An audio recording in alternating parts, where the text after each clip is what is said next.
আমি সকলোৱে জানো যে নৰেন্দ্ৰ মোদী ডাঙৰীয়াই যোৱা 11 বছৰত দেশখনৰ প্ৰত্যেকগৰাকী ব্যক্তিৰ কাৰণে অপুৰুষাৰ্থ কৰিছে।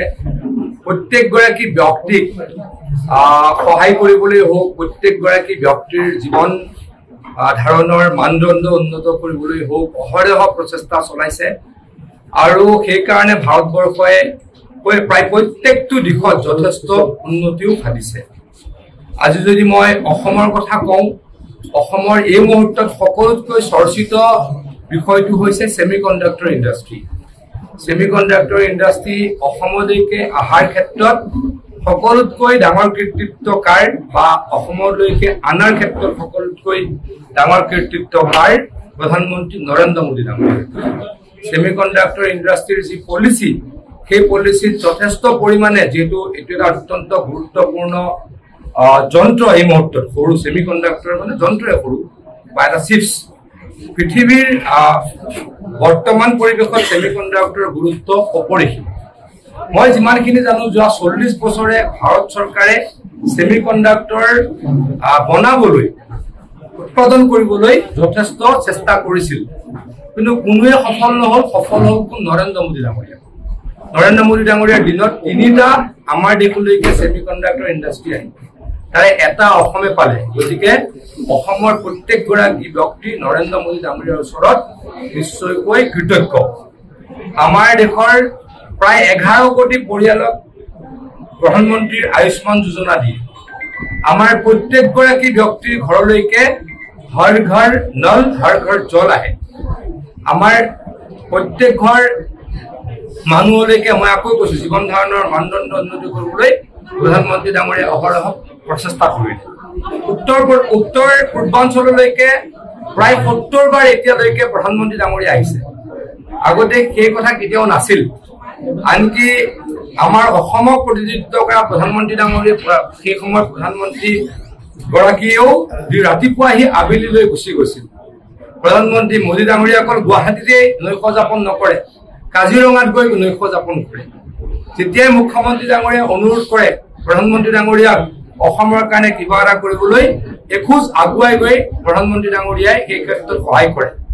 আমি সকলোৱে জানো আমাৰ মৈদাম, আমাৰ চৰাইদেউ মৈদামৰ কথাটো বিশ্ব ঐতিহ্য ক্ষেত্ৰলৈকে পৰ্যবেক্ষিত হবলৈ ভাৰত চৰকাৰে কি কৰিব লাগে, ইউনেস্কোলৈকে ৰিকমেণ্ড কৰিব লাগে।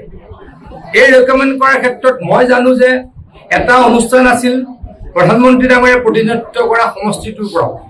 প্ৰধানমন্ত্ৰী ডাঙৰীয়াই নিজৰ সমষ্টিৰ সেই অনুষ্ঠানটোক ৰেকমেণ্ড নকৰি কাক ৰেকমেণ্ড কৰিছিল, আমাৰ চৰাইদেউ মৈদাম। তাৰমানে অসমক তেখেতে ভাল পোৱাৰ কাৰণে হয়তো এই কামটো কৰিছিল। অসমৰ স্বাভিমান, অসমীয়াৰ স্বাভিমান গামোচাখন সমগ্ৰ পৃথিৱীত প্ৰদৰ্শন কোনে কৰে? নৰেন্দ্ৰ মোদী ডাঙৰীয়াই প্ৰদৰ্শন কৰে। যোগাযোগৰ ক্ষেত্ৰত ব্যাপক পৰিৱৰ্তন হল নৰেন্দ্ৰ মোদী ডাঙৰীয়াৰ নেতৃত্বত। আমাৰ অসমৰ সকলোকেইটা এয়াৰপৰ্টেই হওক বা নৰ্থ ইষ্টৰ এয়াৰপৰ্টেই হওক কাৰ্যক্ষম হল।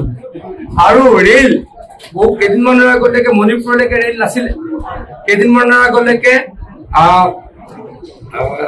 অৰুণাচললৈকে ট্ৰেইন নাছিলে বা ত্ৰিপুৰালৈকে নাছিলে। এই সমগ্ৰ ব্যৱস্থাটো কোনে নতুন ৰূপ দিলে? নৰেন্দ্ৰ মোদী ডাঙৰীয়াই নতুন ৰূপ দিলে। অসমৰ এতিয়া এটাও ৰাস্তা নাই যিটো নেশ্যনেল হাইৱে 4 লেন ঘোষণা হোৱা নাই। আনকি কেইদিনমানৰ ভিতৰতে আমাৰ জাগিৰোডৰ পৰা বুঢ়াগাঁৱলৈ বাচনাঘাট হৈ আৰু সিপাৰে দৰঙৰ পৰা ওদালগুৰি হৈ ভূটানলৈকে এই ৰাস্তাটো 4 লেন হবলৈকে গৈ আছে, এখন ব্ৰহ্মপুত্ৰৰ ওপৰত হবলগীয়া দলঙৰ লৈকে। গতিকে এই ক্ষেত্ৰত যথেষ্ট কাম নৰেন্দ্ৰ মোদী ডাঙৰীয়াই আমাক কৰি দিছে। আজি জলসম্পদ বিভাগৰ কথা যদি মই কওঁ, জলসম্পদ বিভাগক প্ৰধানমন্ত্ৰী নৰেন্দ্ৰ মোদী ডাঙৰীয়াই ADB আৰু ৱৰ্ল্ড বেংকৰ পৰা প্ৰায় 6,000 কোটি টকা লোন লৈ দিছে, য'ত নেকি 80% কেন্দ্ৰীয় চৰকাৰে দিয়ে।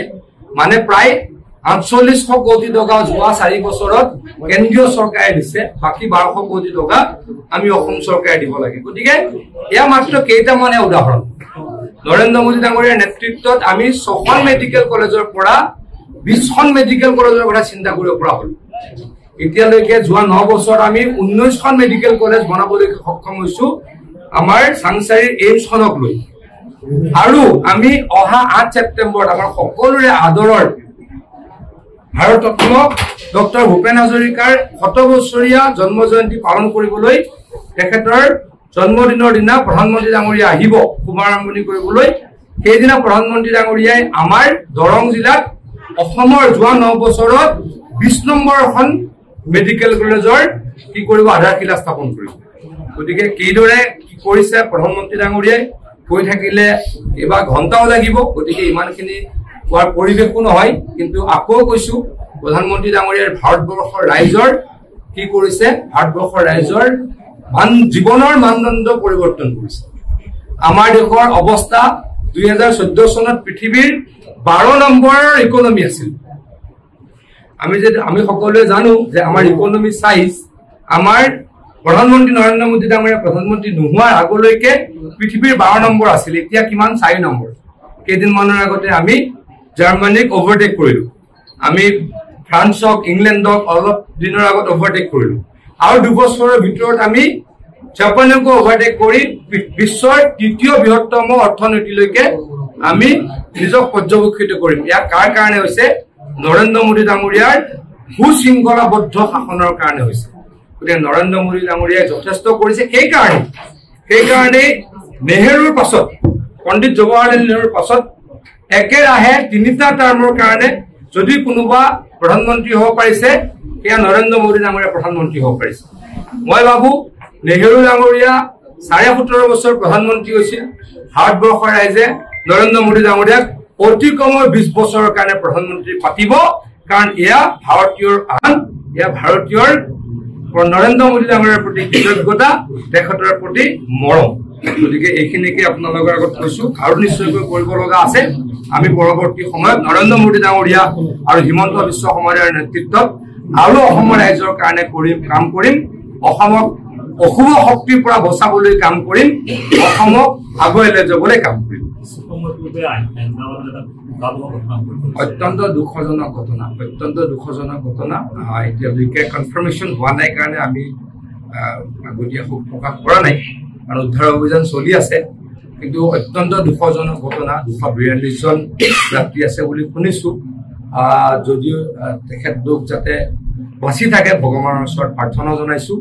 বেয়া খবৰ যাতে নাপাওঁ তাৰ কাৰণে ভগৱানৰ ওচৰত মই প্ৰাৰ্থনা জনাইছো। হ'ব, থেংক ইউ।